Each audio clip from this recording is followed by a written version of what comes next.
attention, the illest up in the business. I'm hoping to make a killing. Get at me, going coast to coast, going coast to coast. We going coast to coast, coast to coast. What's going on, everybody? Welcome to another episode of Football Talk. And in this episode, I'm going to be talking about the complete madness that happened this past Saturday in college football. And to start off, I guess start for the Thursday night game. Iowa State taking on Oklahoma State. Iowa State beats them in overtime. Wow.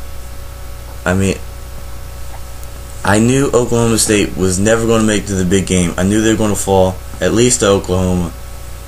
I had no idea they were going to fall to Iowa State, which to me it makes it that much sweeter. Proud of Iowa State. Good job there. And next game, they weren't a top 5 team, but I think they were ranked 7 at the time. But the game was a total shocker for me. North Carolina State rolls. I mean, they didn't just beat them, they rolled Clemson. So that just blew me out of the water. But it wasn't a top 5 game, so I wasn't too worried about it. So as far as top 5 team goes, Baylor in Oklahoma. Wow.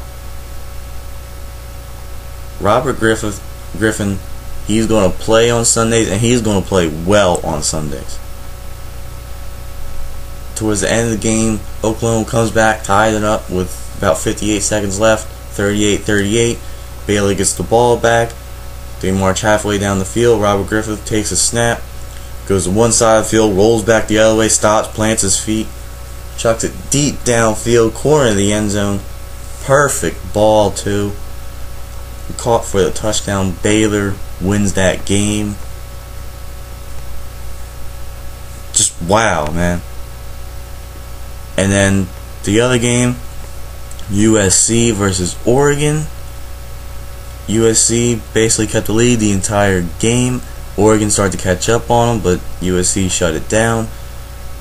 Good job by USC. It's too bad they're not going to be bowl eligible this year. And you can tell with their regular season, because of that, they're playing their hardest. And a great way by upsetting Oregon. Now, after all that madness, the standings got shook up just a little bit. Oklahoma State dropped, Oregon dropped, Oklahoma dropped. So now your top teams are, as it should be, LSU number 1, Alabama number 2, Arkansas number 3. Easily the 3 best teams in the nation right now. All from the SEC. This is the first time ever that 3 teams from one conference are at the top. And let alone the same conference, they're in the same division. They're all in the SEC West. They're not just, it's not East, West, whatever. It's all East, or it's all West. My bad. It's all SEC West, top 3 teams. So going over again. LSU 1, Bama 2, Arkansas 3, Oklahoma State 4, Virginia Tech 5. I'm still a little skeptical about Oklahoma State being at 4, but you know what? I'll take it. I'll take that top 5. So now with this, I agree with 100%.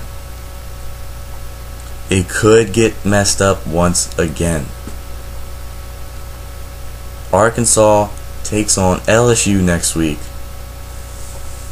That's going to be one great game. It's going to have the same intensity as the LSU Alabama game, but I think you're going to have a lot more scoring because Arkansas, they're not as good of a defense as Alabama, but their offense is more explosive, so it's going to put more points on the board. I mean, that's going to be a great game. I mean, let's just play the game, the what-if game. What if Arkansas wins? That's going to force a 3-way tie in the SEC West as far as who's going to win. And I'm going to be reading this. There's a final tiebreaker which is going to decide this. The tied team with the highest ranking in the BCS standings following the last weekend of regular season games shall be the divisional representative in the SEC championship game, unless the second of the tied teams is ranked within 5 or fewer places of the highest ranked team. In this case, the head-to-head results of the top 2 ranked tied teams shall be determined the representative in the SEC championship game. So in other words, if Arkansas beats LSU and all 3 teams finish the regular season at 11-1, they are all likely to be ranked within 5 places of each other, or near the top of the BCS standings, which they are right now. So, if Alabama's first and LSU second, LSU would go because LSU won the head-to-head battle. If Alabama's first and Arkansas is second, Bama would go because Bama won that head-to-head. Which I'm thinking if LSU loses, they could drop down to 3. Because if you think about it, how can you put them ahead of Arkansas if Arkansas beats them? And they're definitely better than Oklahoma State or Virginia Tech. So if LSU were to lose, you're probably looking Bama 1, Arkansas 2, LSU 3. In which case Bama would go to the SEC championship. And could you see Arkansas in the national title? Nobody ever thought about that. Everybody's thinking Bama LSU, which now is definitely a possibility. But if Arkansas wins, they could easily sneak their way into the national title picture. And nobody ever thought about that. I mean, I viewed this as a win for LSU, like I said earlier, but I just don't know. It's the SEC. This is where the best of the best play in college football. I don't know. This ought to be interesting. I think my final prediction, I'm starting to want Arkansas to win, but I think at the end of the day, LSU probably will come up with a victory. So that would be my pick, LSU over Arkansas.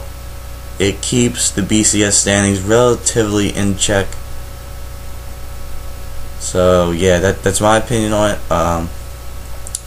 Leave your comments and questions below.